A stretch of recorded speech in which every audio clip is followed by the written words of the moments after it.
Today we're going to be making this cute little box. It's decorated with some romantic floral papers from Kaisercraft. We've got a decorated band, decorated lid, and inside we have little pull-out concertina panels decorated on both sides with some quotes and paper flowers.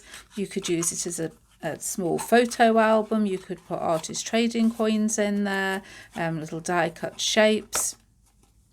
Really nice for all sorts of occasions. This is quite, say, vintage and romantic. We've got Valentine's Day around the corner next week, so I thought it would be nice to sort of go with that sort of theme. But you could make this for a birthday present, for an anniversary, or just as a keepsake album for yourself to put something in it and keep some photographs and things like that. So I'm going to move this out of the way and I shall be right back with all the measurements and instructions that you need to make it. Right, so we're going to begin by making our box and lid and the concertina that fits inside. And we can make all of this from one single piece of 12 by 12 cardstock. I'm using, this is a piece of Coordinations cardstock in a burgundy colour. And we need to cut this into 4 pieces. There will be a little offcut that we will use as well, so pretty much nothing is going to waste today. So for the main part of the box, we need a 6-inch square.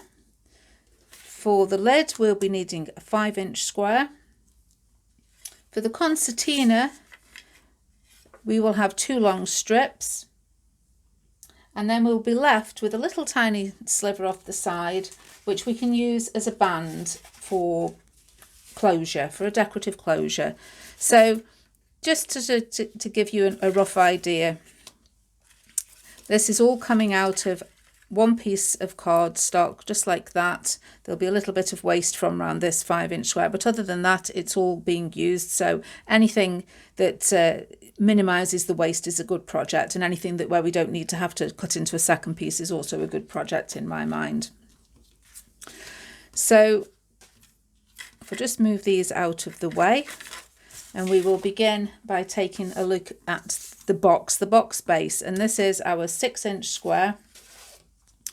And we will be scoring this at 1.5 inches in from each side.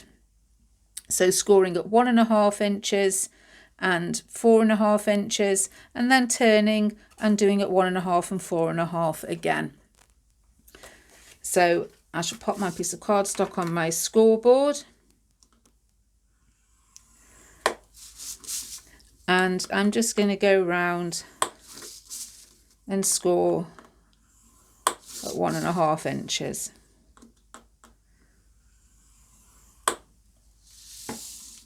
We're then going to take a pair of scissors and cut some little tabs so that we can fold this up and stick it together.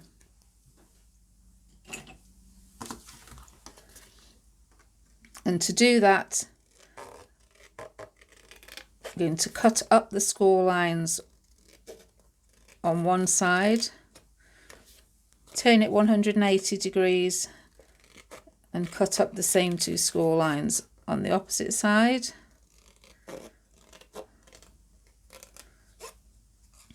And then just cut a small triangle shape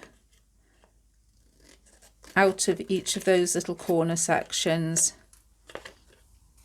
Turn it over and do exactly the same again.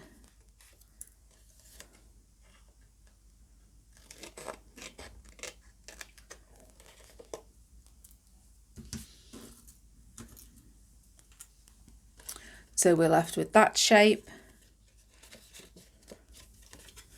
and we just fold along those score lines.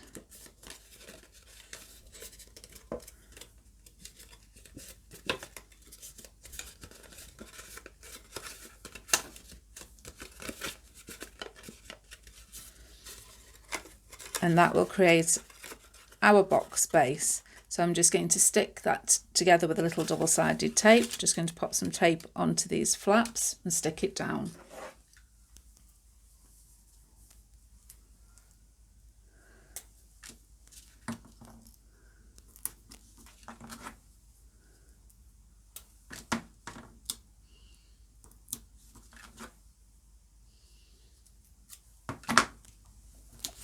And there we have our completed box base. It's a 3-inch square box with a 1.5-inch depth on the sides. So the next thing we want to do is create our lid. And for the lid, we're taking our 5-inch square piece of card. And this time, we want the lid to be slightly shallower and not reach all the way down to the bottom of the box. So I'm scoring 1 inch in from each side. Now, I'm saying 1 inch. You want to score slightly less than 1 inch so that your lid is actually slightly larger than 3 inches, and that will give it enough room that you can lift it on and off. You don't want it to be too tight. If you made your lid the exact same size as your box base, it's not going to fit over the top. So you want to actually score slightly less than 1 inch in. Now, the easiest way to do this on any scoreboard would be you would line up your cardstock and then just move it slightly, ever so slightly, away from that edge and score on the 1 inch line. That way this is slightly less than 1 inches. This scoreboard this is a Hunky Dory scoreboard, the Adorable scoreboard, has a little lid allowance on the right hand side. And if you've bought one of these and read the instructions on it, you will see that it's a really good idea, because it means I can butt that up on the right hand side, score at 1/8 past the 11 mark in this case, and I have slightly under 1 inch. But if you just have a standard scoreboard that starts at 0, goes to 12, as I say, the simplest way to do it is put your piece of cardstock in the corner and move it right ever so slightly and score on the 1 inch mark, and then turn and do exactly the same again. Move it out ever so slightly and score. And you just need it to be a couple of millimeters larger in the lid size than the base. If you're unsure whether you're going to get it right, take a scrap piece of paper and just have a go, and then you'll know how far to move it over. Once you've done it a couple of times, you'll know, and you won't have any problems whatsoever. So you would just take your cardstock, move it fractionally, score on the 1 inch line, turn it round, move it ever so fractionally, score on the 1 inch line, and do that on all 4 sides, just remembering to just move it across ever so slightly, and it will just give you your couple of millimeters leeway that you need so that your lid's going to fit over the top of your box. You don't want it to be too big, but you don't want it to be too tight that it won't fit. So once we've done that, again, we're going to create little tabs like we did on the box base. So cutting up on one side, turning 180 degrees,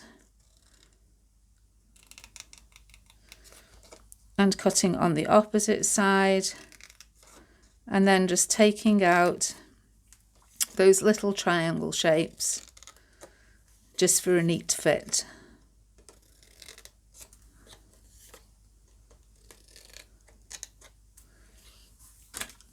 And once again, I'm going to pop some double-sided tape onto those little tabs and close it up in exactly the same way we did with the base, and I'll be right back.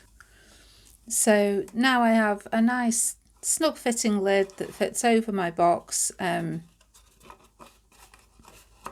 without too much difficulty there, getting that on and off, and just nice that you can still see the box underneath as well. I may use a circle punch just to put a couple of little finger holes in there. I'm not sure, but that's my box and that's my lid. So next we need to turn our attention to the little pull-out concertina that's inside. And for this, we take 2 pieces of card, exactly the same, and these are 12 inches long by 2 3/4 inches wide. And as I say, we'll cut 2 of those out of our 12 by 12 card. And we're going to score them so that we have 2 3/4 inch squares. So our first score line will be at 2 3/4, then at 5.5 inches, then at 8 1/4, and then at 11 inches. and that leaves us with a little tab so that we can glue the two pieces together. So we do this on both pieces of cardstock. So scoring at 2 3/4 inches, at 5 1/2 inches, 8 1/4 inches, and 11 inches. And do that once again with the second one. 2 3/4 inches, 5 1/2 inches, 8 1/4 inches, and 11 inches. And then we will just score that in a concertina style, like so.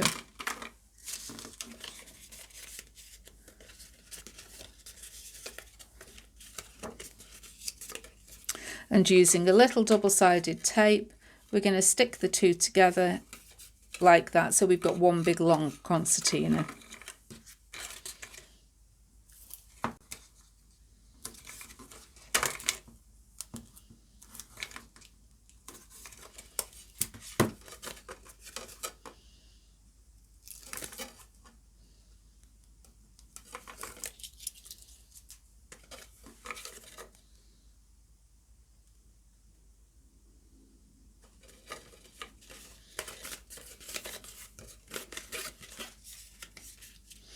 And then this is what's going to fit inside our box.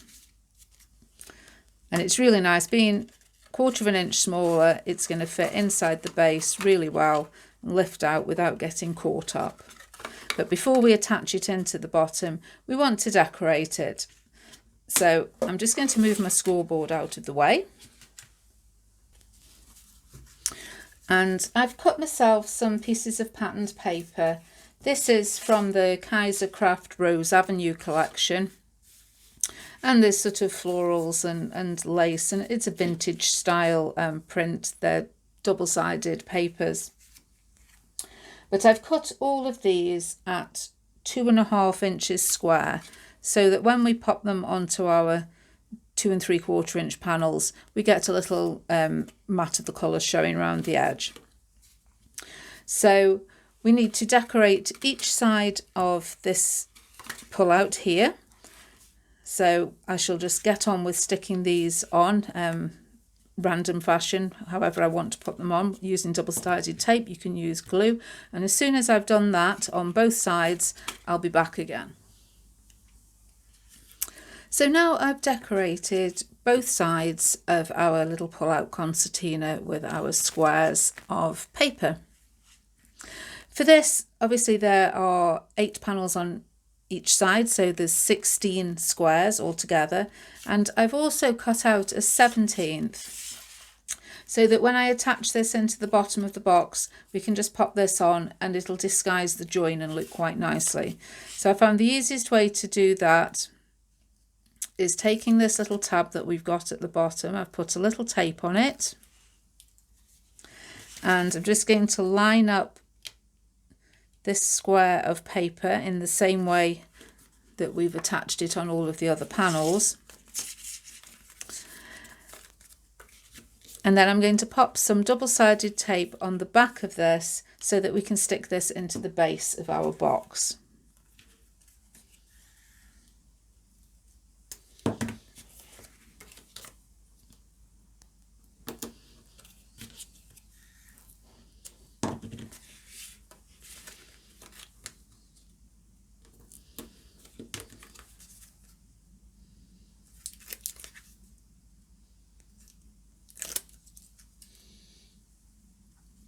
And if you just sort of carefully centralize this in the base,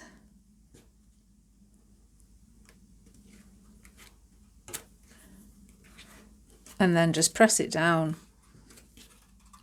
then that is now attached and disguised. The join in the bottom is all disguised. So I've also cut another square of paper because I thought it might be quite nice to pop something on the top. Now this one I've cut slightly larger. I've cut this one at 2 3/4 inches square because our lid is 3 inches. So again, just going to pop some tape on the back of that to put that in place.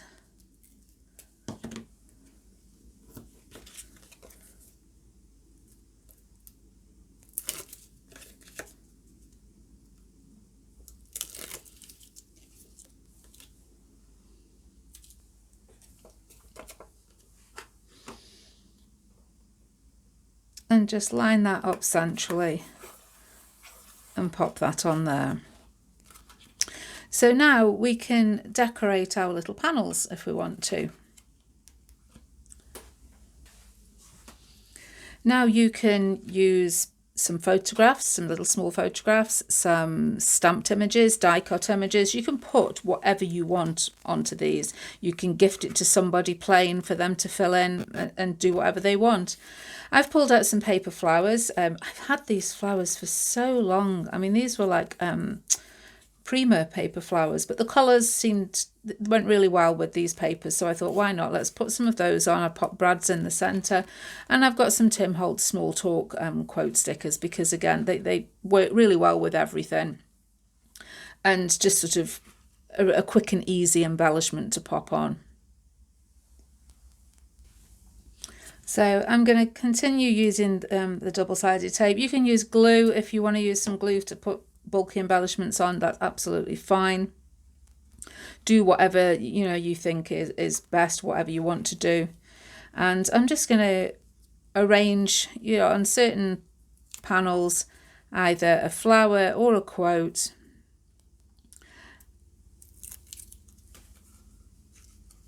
just sticking them in place. So now I've decorated all of my panels. They've got flowers on, they've got quotes on both sides, and it all fits nicely in the box.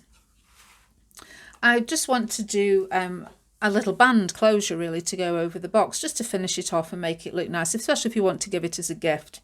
So the little narrow strip of card that we'd got left over at the end of our 12 by 12, I've cut that to 9 3/4 inches long. And I've also cut a piece of patterned paper as well. And I'm going to pop this on the top. I'm going to layer it up. I've saved myself a little flower to use as an embellishment. So I'm just going to stick this on. I've pre-scored it. You just want to lay it basically over the lid, over the box, and crease it where it's going to fit round.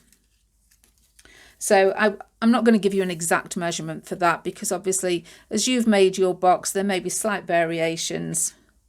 So just score your card to fit over and around your box.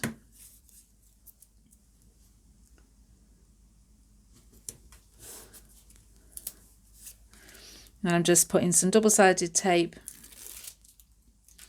on the back of my piece of cardstock. I've cut this piece of pattern paper just to 1 inch wide so it shows either side.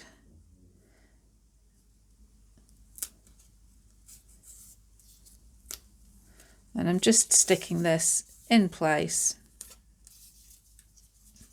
And then what we can do is pop the lid onto our box.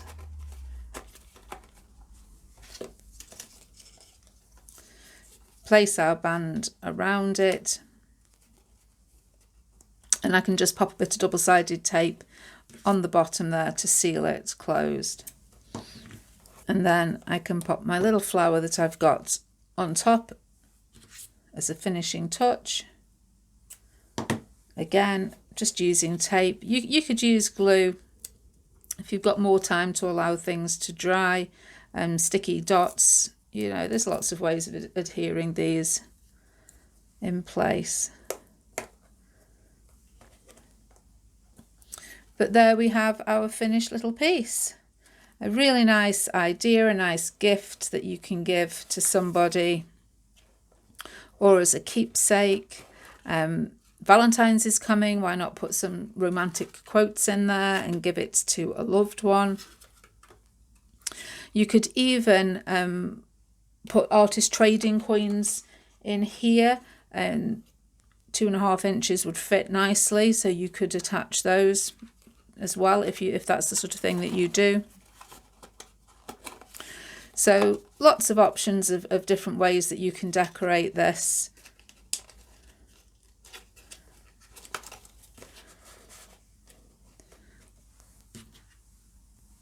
So once again, hope you enjoyed the video, hope you found the instructions easy to follow. If you did, give me a thumbs up, don't forget to subscribe, and I shall be back again next week for a colour palette video.